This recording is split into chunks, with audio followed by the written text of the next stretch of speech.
The Canon EOS R7 Mark II is creating massive anticipation in the photography and videography community, and for good reason. Wildlife photographers, sports shooters, and hybrid creators who need both high-speed photography and professional video tools are especially excited.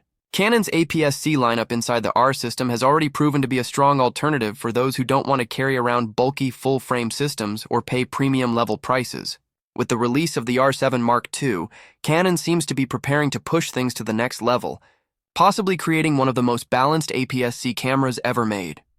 To understand why this camera is drawing so much attention, we need to revisit the original EOS R7. When it first launched, the R7 established itself as a flagship APS-C model with a 32.5 megapixel CMOS sensor, fast burst speeds, and Canon's dual-pixel CMOS AF2 system. Wildlife photographers loved the extra reach from the 1.6x crop factor, while sports shooters praised its tracking reliability. Hybrid content creators also relied on its oversampled 4K video and excellent color science. But it wasn't perfect. Rolling shutter distortion, overheating in longer video sessions, and buffer limitations left room for improvement. That's where the R7 Mark II comes in, aiming to solve these weaknesses while introducing a stacked APS-C sensor, new video capabilities, and far more professional refinements. The biggest leap is rumored to be in sensor technology. Instead of just repeating the old 32.5 megapixel chip, Canon is expected to bring in a 33 megapixel stacked APS-C CMOS sensor. On paper, the megapixel bump looks small, but the stacked architecture is game-changing. By integrating memory layers into the sensor, Canon can dramatically improve readout speeds, reducing rolling shutter, unlocking higher burst rates, and giving cleaner performance in high ISO shooting. For genres like bird photography or motorsports, this difference is crucial. You'll be able to pan fast subjects with less distortion, capture action sequences with minimal blackout, and rely on the electronic shutter without compromise. Of course, autofocus is just as important as the sensor. Canon is rumored to enhance its already excellent dual-pixel AF system with new AI-powered subject detection. This could mean better eye-tracking accuracy, even when the subject is partially blocked, faster lock-on when movement is unpredictable, and improved low-light focusing. Wildlife photographers trying to capture a bird flying through dense branches or sports shooters tracking a runner in poor lighting will notice the difference immediately. These upgrades could turn missed opportunities into career-defining shots. Speed is another area where the R7 Mark II looks to dominate. The original R7 managed an impressive 30 frames per second with its electronic shutter. The Mark II is rumored to hit an insane 40 frames per second. Combined with the stacked sensor's efficiency, photographers will see quicker buffer clearing and seamless blackout-free shooting. That means you can capture a cheetah mid-sprint, a basketball dunk at the perfect moment, or a hawk diving for prey without worrying that the camera will freeze or drop frames. For hybrid creators, video upgrades are equally exciting. The R7 Mark II is rumored to bring 6K raw video recording, oversampled 4K for crisp detail, and even 4K at 120 frames per second for smooth slow motion.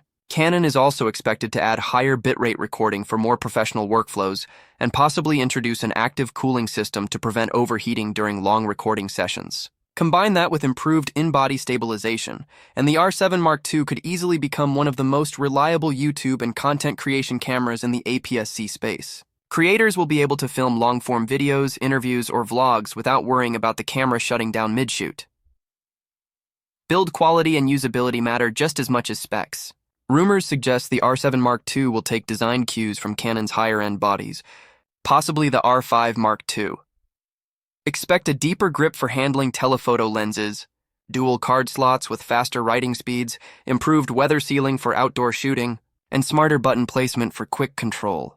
Extended battery life and better heat management are also on the table, which would make the camera more dependable for professionals working long hours in unpredictable conditions.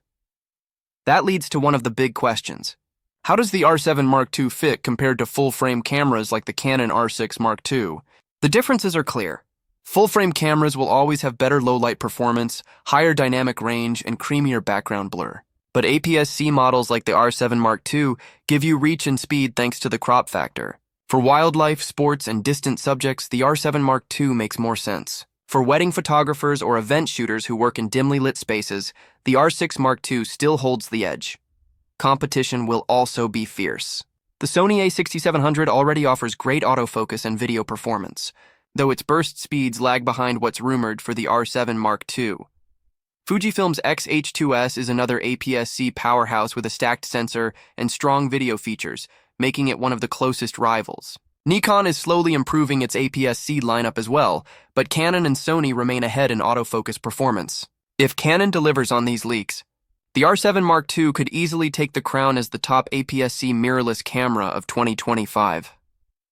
As for the release date, nothing is official yet, but insiders suggest late 2025 or early 2026.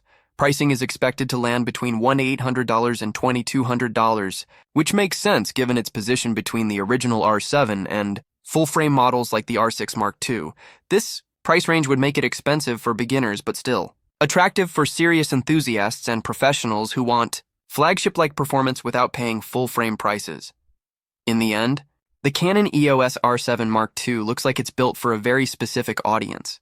Wildlife photographers who crave speed and reach, sports shooters who need fast bursts and reliable autofocus, hybrid creators who demand high-quality 6K and 4K video without overheating, and enthusiasts who want near-flagship power at a lower cost. If the rumors are true, this might be the most balanced APS-C camera Canon has ever made. It's a tool that could bridge the gap between affordability and professional-grade performance, pushing APS-C technology into a new era and forcing competitors to step up their game.